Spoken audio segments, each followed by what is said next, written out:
Agora vai polemizar, vai ser ótimo. Uhum. Polêmica. Polêmica. Corte para a polêmica. Momento polêmico. Momento polêmico.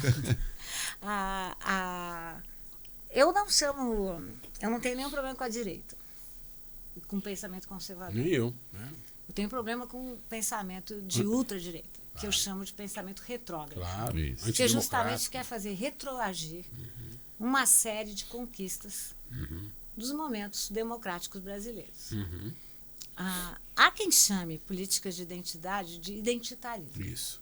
Ao fazê-lo, essas pessoas transformam uma luta, que é uma luta por justiça e direitos, numa luta, num mal, numa doença. Ismo é doença. Isso.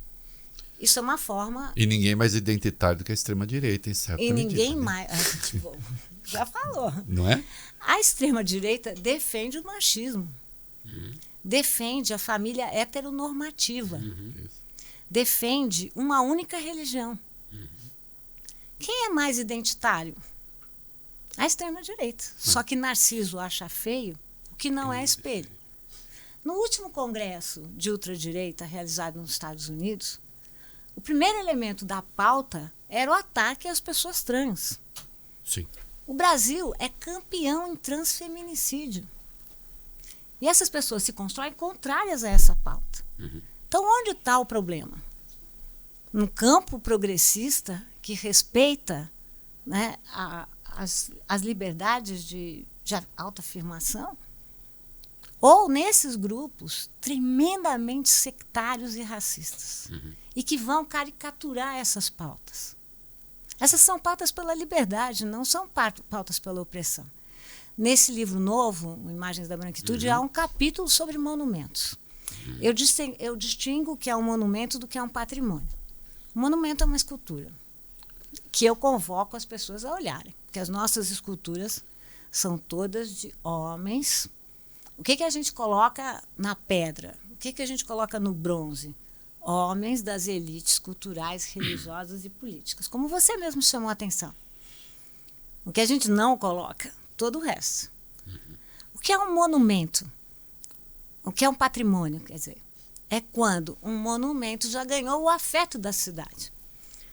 O problema não são os bandeirantes, porque temos também um outro cartão postal da cidade, que é o Monumento às Bandeiras do Brecheret. Sim. Que é atacado, mas não como o Borba Gato.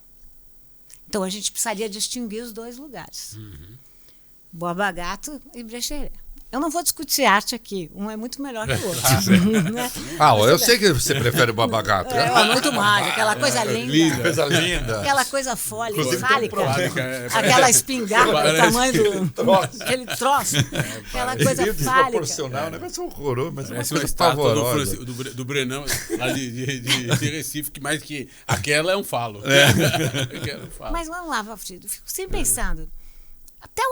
Eu tenho a foto que abre o capítulo é justamente a foto do Borba Gato em chamas. Quem fez isso sabia que o Borba Gato não ia queimar. Claro. Ele é feito de concreto, de pedra, de ferro. Mas o que ele fez de bom? Ele chamou a nossa atenção. Para o quê? Para quais são os heróis que nós resolvemos homenagear. Que são traficantes, militares assassinos. Nossa, só tem viaduto com nome de militar. E pessoas como o Borba Gato. A construção dos bandeirantes se dá no final do século XIX. O Brasil não tinha símbolos, o São Paulo não tinha símbolos, ato falho meu. Então cria essa figura do nada. Os bandeirantes eram de fato... eles viviam, claro, de ampliar as nossas fronteiras, mas viviam de apresar indígenas e escravizados. Por isso que eu chamo de história pela metade. Então, eu não quero deixar de contar outra história. Mas por que a gente vai deixar de contar essa história também? Claro. O que a gente vai fazer com isso? Eu digo lá, eu não sei. Eu, particularmente, Lili, não, sou contrária à destruição. Mas eu sou a favor de fazer uma contramemória, como fez o Denilson Baniwa, que fez projeções durante a Covid, projeções de imagens de encantamentos indígenas, eram projeções de luz, no Brecheret. Eu sou favorável a pôr um outro monumento que vá competir com o Borba Gato. Aí nós estamos juntos. E aí a gente vai. Eu sou até favorável a criar um museu dos monumentos contestados. Eu sou favorável a legendas. Eu só quero contar a história desses personagens, para que as pessoas deixem de andar pelas ruas e achar que os monumentos são invisíveis. E mais que são ingênuos, né? A gente não pode correr o risco também de viver numa espécie de presente eterno, atualizado pelos valores que nós... É claro que muitos de nós mesmos, né, no que diz respeito à cota, eu acho que a gente é melhor hoje do que antes. Eu acho. A gente mesmo muda. Mas a história humana tem cicatrizes, né? Deixa marcas. Deixa marcas, deixa lá.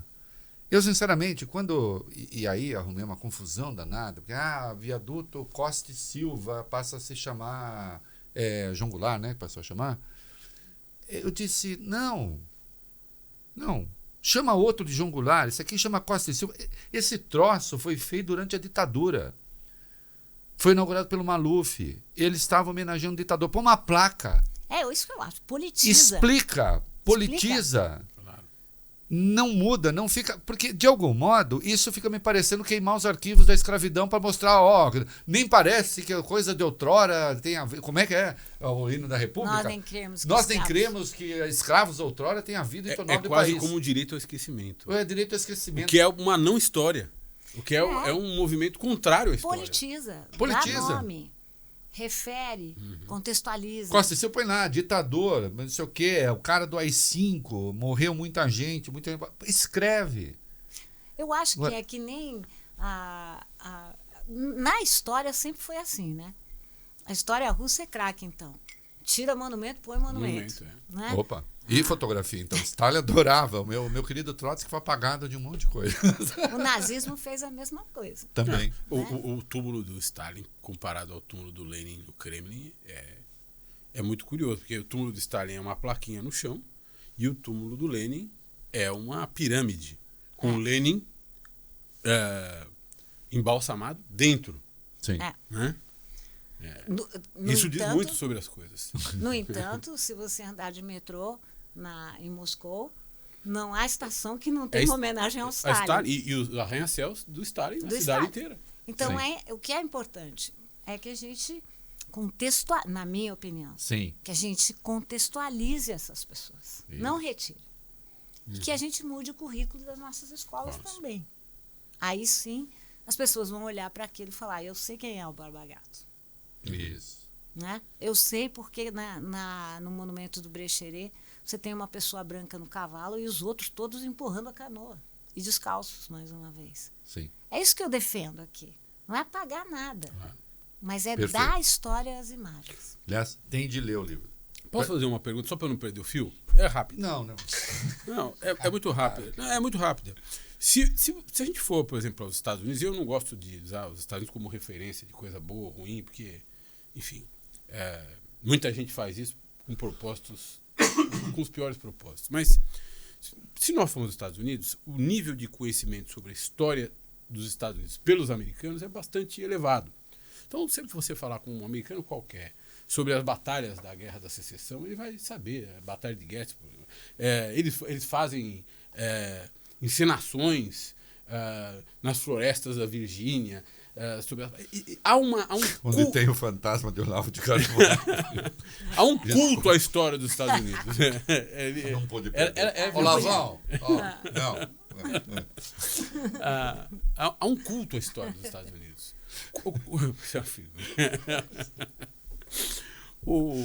Matava muito urso. Ele tinha umas espingardas. Né? Desculpa, professor. O professor não percebe nada disso. Palhaçada minha. Tá? Nós não temos isso. Nós não temos. Nós temos aprendido mais a história do Brasil ou esquecido mais a história do Brasil com o passar do tempo? Bom, vou falar uma coisa para você. Os norte-americanos só falam inglês.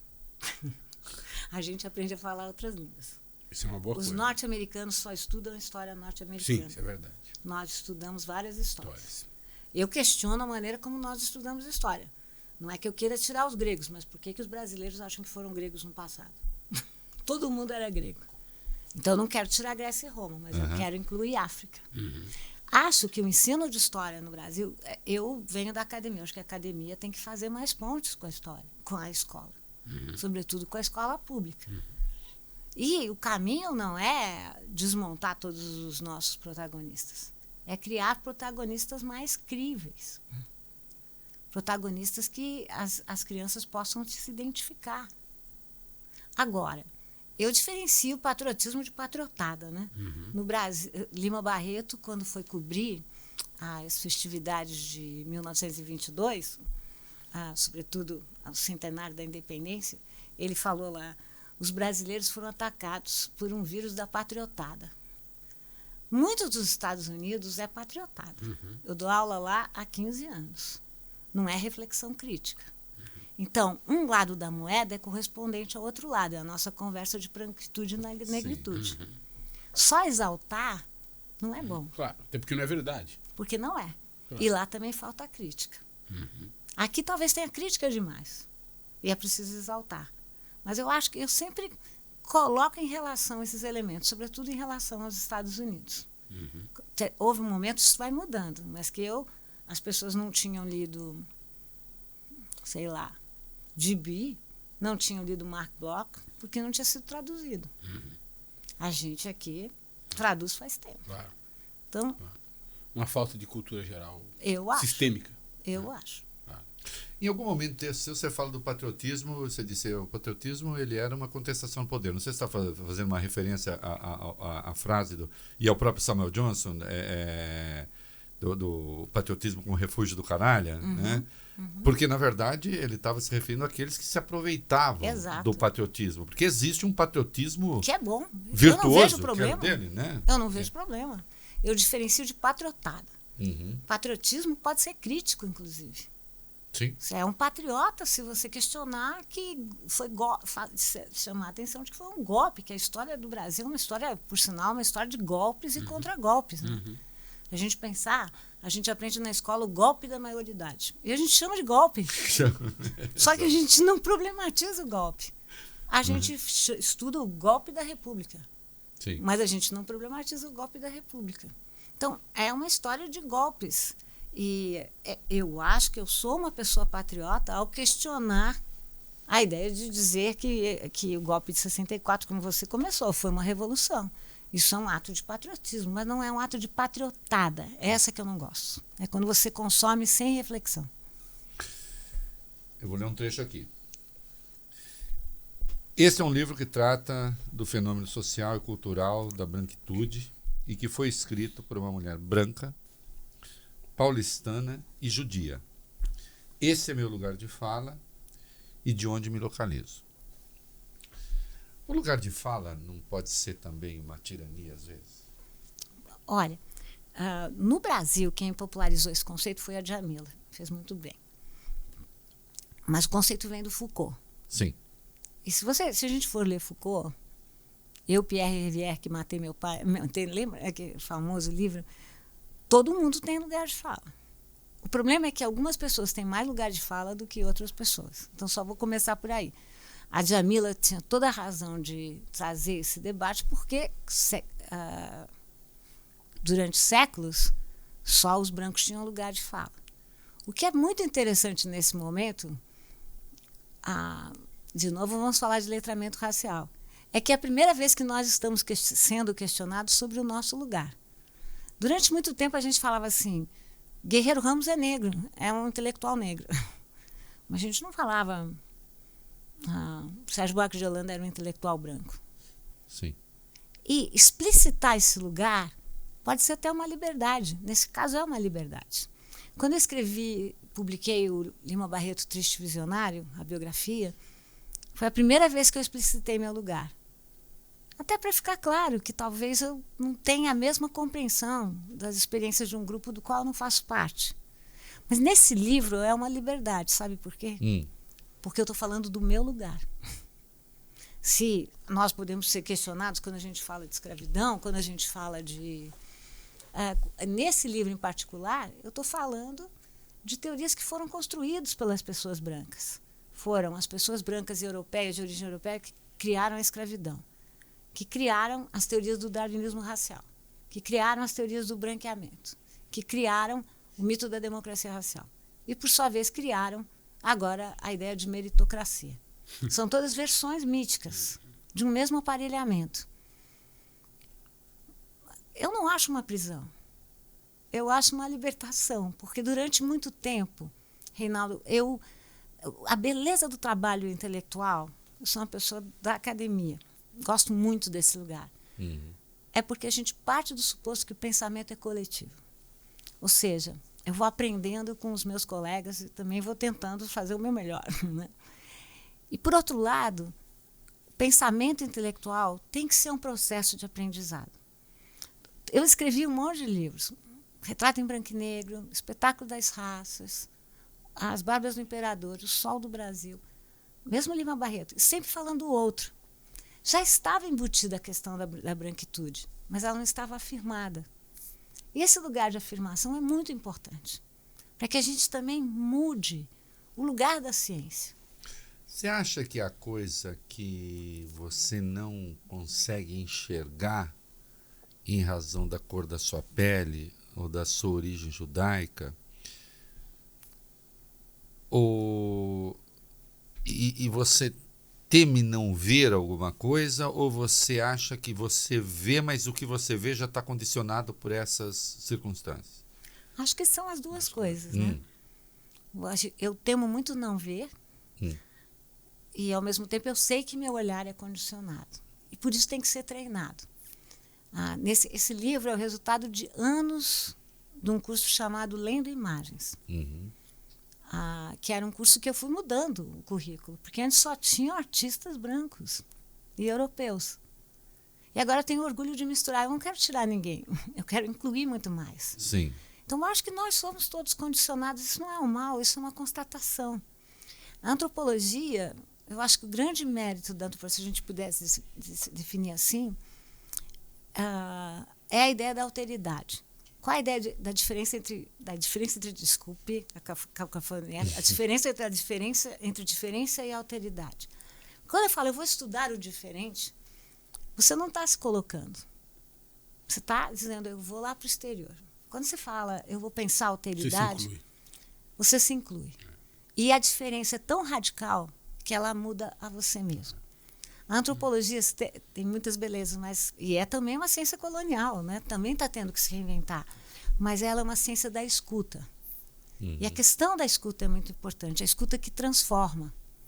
E a gente está vivendo essa crise na antropologia, né? Ou seja, como é que nós vamos falar pelos indígenas, pelos negros? Quem sabe a gente possa falar com. E isso vai ser uma mudança de episteme muito importante. Não é uma prisão, é uma liberdade mesmo.